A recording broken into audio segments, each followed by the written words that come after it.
Buonasera e benvenuti a un nuovo episodio di Web3 Florence Podcast, l'appuntamento che tutti voi aspettate per parlare di intelligenza artificiale, blockchain e tutte le tecnologie emergenti legate al Web3. Io sono Carlo Monetti e oggi siamo con Edmund Ucinaku. Buon pomeriggio. Buon pomeriggio. Buon pomeriggio Edmund, è un grande piacere per noi averti. Ti riconosco tra i più importanti imprenditori tra l'Italia e l'Albania, quindi Insomma, va bene. è sicuramente una forte affermazione, però da quello che sentirete a breve poi tirerete voi le vostre somme. Quindi mi piace partire facendoti raccontare di te stesso. Quindi chi è Edmond? Guarda, io sono partito da un po' di tempo, nel 2013, ho fatto gli studi, ho studiato a Padova, nell'Università di Padova, c'entro poco con l'intelligenza artificiale, il mondo dell'imprenditoria, perché comunque ho fatto scienze politiche, per cui però ho sempre avuto questa vocazione di fare un qualcosa senza sapere che cosa volessi fare.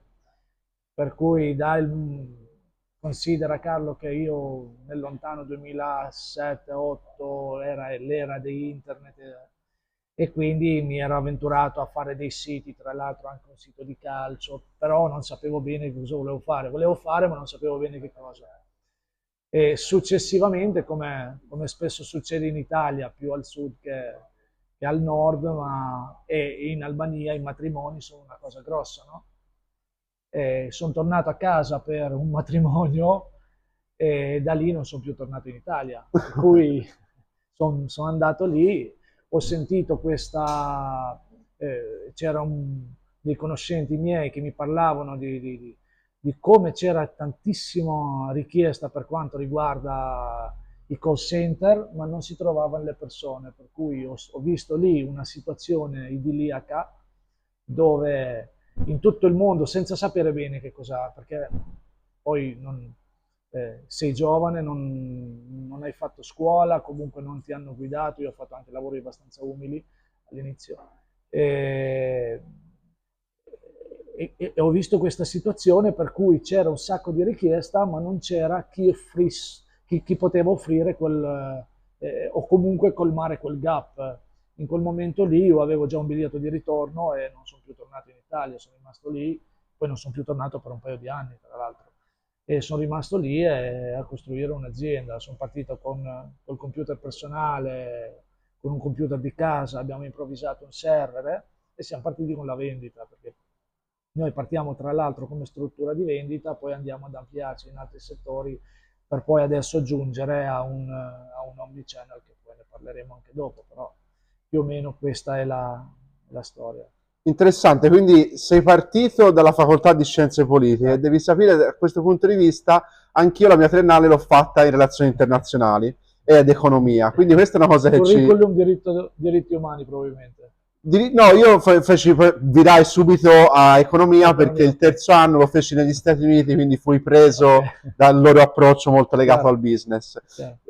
Però, insomma, sicuramente una storia interessante, un forte legame tra l'Italia e l'Albania. Allora, l'Italia è un paese che a me mi ha dato tantissimo, innanzitutto insegna, poi essendo io, avendo studiato in Veneto, i Veneti tra gli altri pregi, tra bestemmie e altro, sono anche dei forti lavoratori, per cui essendo lì capisci anche bene che cos'è il duro lavoro, ecco. Quindi l'hard working paga sempre, siamo partiti da lì. Siamo partiti da lì e siamo arrivati a gestire diverse società in ambito IT. Diciamo che quando ti ho conosciuto al We Make Future di Bologna, il tuo stand era uno di quelli presi più d'assalto, quindi sicuramente io... Siamo stati accolti molto bene, anche perché abbiamo un prodotto in questo momento molto richiesto che onestamente stiamo tenendo col freno a mano appositamente perché non vogliamo, eh, stiamo tenendo col freno a mano perché vogliamo creare anche quell'hype. Onestamente in questo momento non so ancora quale direzione prenderà questa società, se aprirla, perché abbiamo anche dei investitori che ci hanno contattato per far parte di Softgenia.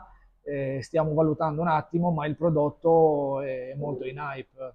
Considera, noi partiamo, cioè io sono uno dei più caso unico che raro, perché comunque sono partito dall'Italia, sono tornato in Albania, ho costruito azienda in Albania, poi sono ritornato in Italia ancora, per cui solitamente le aziende che cosa fanno? Creano una base in Europa, perché si- poi possiamo parlare anche di quanto è difficile fare impresa, tutto quello che vuoi, però il ragionamento è che tu sia in Italia, in Francia, in Germania o ovunque in Europa, con una pressione alta fiscale, quello che questi paesi ti danno accesso è proprio il mercato europeo. Per cui, paradossalmente, perché si pensa tanto, quindi fuori dall'Europa, oltre che le operations, tu non puoi costruire niente. Okay? Quindi parliamo sempre di società già esistenti che vanno fuori dall'Europa a creare delle operations che costano poco, di conseguenza o crescono il margine o comunque abbassano il prezzo per diventare un po' più competitivi, diciamo, a livello concorrenziale o comunque avere un vantaggio competitivo in qualche modo. Io ho fatto, sono un caso un po' strano, per cui sono andato in Albania, abbiamo creato le operations, poi abbiamo detto siccome nelle operations siamo forti ci manca un prodotto tutto nostro, perché noi abbiamo venduto per pressappoco tutti i brand di utilities, parlo di energia, gas, fotovoltaico, a livello di telemarketing, telefonia, tutto, però non abbiamo mai avuto un prodotto nostro, di conseguenza essendo forte con le operations ci siamo inventati e abbiamo creato poi anche dei prodotti nostri, quindi Sorgenia va a colmare, diciamo, va a mettere il cappello a quelle che sono le società create dalla pandemia al 2000 e fine 2023, che sono tra l'altro una società che si chiama Alba Hub, che fa consulenza del lavoro, che comunque si presenta un CED, centro elaborazione dati, ma fa della consulenza del lavoro con dei consulenti del lavoro all'interno, per cui riusciamo ad essere a sopportare tutti i professionisti e quant'altro. A questa società qui, per esempio, noi gli abbiamo messo il cappellino con un software che gestisce tutto, fa tutta la gestione del personale. E qui poi andiamo a parlare anche di quello che è l'intelligenza artificiale, perché poi io ho sentito anche lì in fiera, molti si avvicinavano a dirmi, per esempio, sì, sono un consulente del lavoro, voglio fare le buste paga con l'intelligenza artificiale, ma non si fanno. Cioè l'intelligenza artificiale ragiona in qualche modo e sostituisce l'umano un po' nel ragionamento o nel decision making, ma la busta paga non è un decision making. La busta paga è una formula precisa che tu devi rispettare, perché se poi alla fine si muove il centesimo, tra l'altro nei calcoli che fa l'INPS ci sono, dopo la virgola ci sono 5 cifre, per cui anche se la quinta cifra, quindi 0,1234, 1 cambia, la multa ti arriva a livello di consulenza del lavoro, quindi tu non puoi dare all'intelligenza artificiale da calcolare una busta paga, devi farlo con una... Sicuramente puoi dirgli puoi dargli il compito di decidere se quelle 8 ore, 3 minuti deve arrotondarli in 8 ore o meno, perché comunque il tempo che il badge, la timbratura del badge e quel gap lì e lo va a colmare, o comunque può interpretare determinati dati, però non può farlo, può fare altre cose che poi vedremo assieme. Ok, interessante. Quindi siamo già arrivati al fulcro del nostro incontro di oggi, che è l'intelligenza artificiale. Ne abbiamo visto in qualche maniera i limiti, però spiegaci anche quali sono le opportunità che oggi tu vedi e anche quelle che offrono le tue aziende agli imprenditori. Ma guarda, adesso l'intelligenza artificiale in questo momento offre tantissimo, ma non offre niente, per due motivi. Numero uno, esistono un sacco di prodotti eh, che sono stati creati per servire le aziende in modo universale, però cioè usare l'intelligenza artificiale in ogni azienda ad hoc, proprio nello specifico, devi avere per forza anche i programmatori che adattano poi quei sistemi alla tua specifica esigenza. Per cui nel 2024, ma già da tantissimi anni, è sempre più difficile inventare qualcosa, per cui tutte le aziende sono pressappoco uguali. Hanno un reparto commerciale, le vendite, hanno le operations, che sia quello che possa essere produzione o quello che può essere, hanno l'amministrazione, possiamo dire che insieme al commerciale hanno anche un reparto marketing, ma l'azienda si chiude lì. Per cui ogni azienda, cioè questa intelligenza artificiale sicuramente aiuta nell'operativo e quindi diciamo snellisce molto quello che possono essere i processi operativi. Faccio un esempio molto banale: siccome siamo nell'era digitale c'è la dematerializzazione a livello proprio di scartoffie, però fino a ieri si faceva comunque, si dematerializzava, poi si decideva il tipo di documento che è, dove va a finire, eccetera, eccetera, sempre dall'umano. Adesso è finita anche quello, non c'è neanche più bisogno, quindi andiamo alle operations.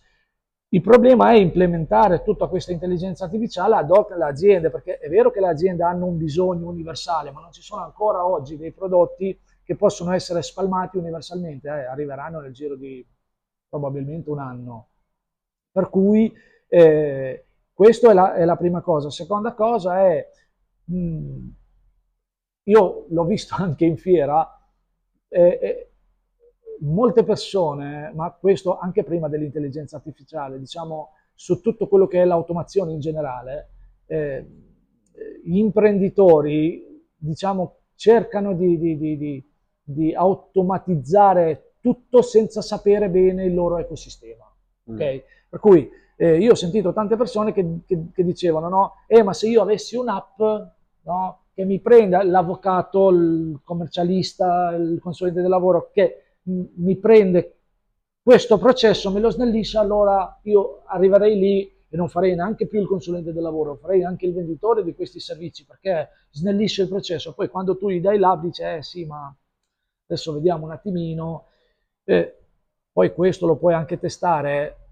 Io ho detto a molte aziende, noi abbiamo molti sviluppatori in diversi linguaggi poi in Albania che ci aiutano a sviluppare tutte queste app, e gli dico, va bene, io ti do un programmatore per 2 mesi, dimmi quello che vuoi e te lo metto su, però mi fai vedere quale beneficio ne trai, o comunque mi fai vedere quanto fatturerai con questo, per cui fatturare, oppure quanto riesci a risparmiare a livello proprio operativo o a livello di costo, perché o vendi o risparmi sull'operatività, per cui quindi come dicevamo prima, o incrementi il margine risparmiando, oppure tieni lo stesso margine ma abbassi i prezzi, così diventi più competitivo degli altri. E quindi diciamo, la predisposizione dell'azienda ad abbracciare il nuovo c'è.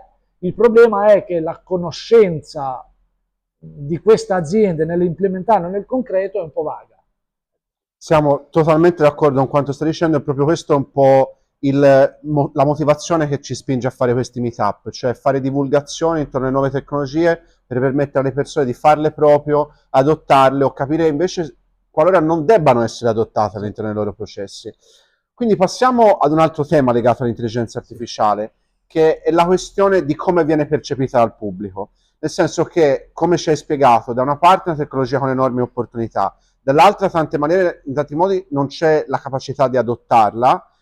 Infine c'è anche la paura legata a questa tecnologia. Quindi tu che cosa ne pensi di questo dibattito? Guarda, sì, allora, il nostro sistema, diciamo, la società si basa sull'istinto di autoconservazione, per cui la legge si basa sull'istinto di autoconservazione, per cui non c'è una persona, un poliziotto per ogni persona che segue, anche perché poi il poliziotto stesso è un essere libero che a sua volta può abusare, eccetera, eccetera, o comunque la persona può fare qualsiasi cosa. Tutto si basa sull'autoconservazione, l'istinto dell'autoconservazione. Di conseguenza noi siamo stati più volte in questi scenari. Cioè il mondo ha vissuto per tutta la guerra fredda con il terrore che il mondo potesse finire, ma non è mai finito, perché poi arrivati a un certo punto chi doveva pigiare quel bottone lì non l'ha mai fatto perché sapeva il rischio che correva, per cui diciamo che tutto questo sarà autoregolamentato proprio da questo istinto di autoconservazione della società. Poi sicuramente la sfida vera dell'intelligenza, cioè delle aziende, sarà andare a implementare l'intelligenza artificiale laddove la regolamentazione sarà forte, perché come qualsiasi cosa nuova che esce, e io e te un po' di scienze politiche ne sappiamo, ha bisogno di essere regolamentato dopo un certo punto. Per cui vedi tutti i social vari ed eventuali, poi arriva la GDPR, ok? Per cui arriveranno delle norme dove ti devi strutturare bene e devi implementare, diciamo, quello che è l'intelligenza artificiale rispettando queste norme. Però che l'intelligenza artificiale vada a distruggere l'umanità, come molti dicono, hanno paura, io non ce la vedo.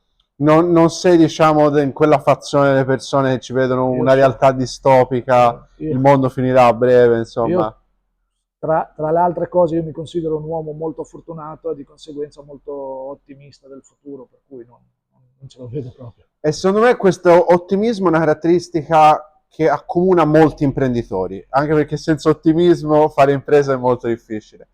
Allora Edmond, una domanda conclusiva per te. Alla luce della tua esperienza, quali sono consigli che vorresti dare alla nostra audience? Parliamo di imprenditori, content creators, accademici, appassionati di nuove tecnologie. Ma l'unica cosa che non deve mancare è il duro lavoro e il tentare sempre di raggiungere un obiettivo. Cioè, io ho visto tantissime persone che hanno anche lavorato con me, anche tanti soci che volevamo anche fare società insieme. Io personalmente ho offerto delle opportunità enormi, però molti ragazzi giovani hanno tutti questa fretta di arrivare subito, per cui personalmente ci ho messo tra quello che provavo all'università e quello che ho provato da imprenditore, sì o no, più di 10 anni per arrivare.